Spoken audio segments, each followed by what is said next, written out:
नमस्कार. मी माध्यमिक विद्यालय हट्टी खुर्दतर्फे आपल्याशी संवाद साधत आहे.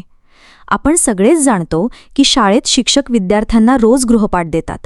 हा गृहपाठ म्हणजे फक्त काम पूर्ण करणे नाही, तर मुलाने शिकलेलं पक्क करण्याचं साधन आहे.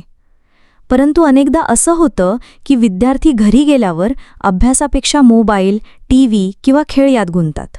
यामुळे शिकलेलं विसरलं जातं आणि हळूहळू अभ्यास मागे पडतो. म्हणूनच पालकांनी इथे थोडीशी जबाबदारी घेतली पाहिजे. दररोज फक्त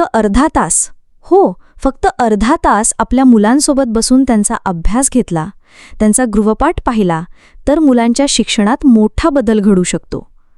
आपण मुलांना पैशांची सोय करतो, खाण्यापिण्याची सोय करतो, पण त्यांचं भविष्य घडवण्यासाठी थोडा वेळ देणं ही सुद्धा आपली मोठी जबाबदारी आहे.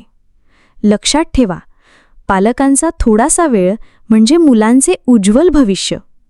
चला तर मग आजपासून आपण ठरवूया, रोज किमान अर्धा तास आपल्या मुलांसोबत अभ्यासाला बसायचंच.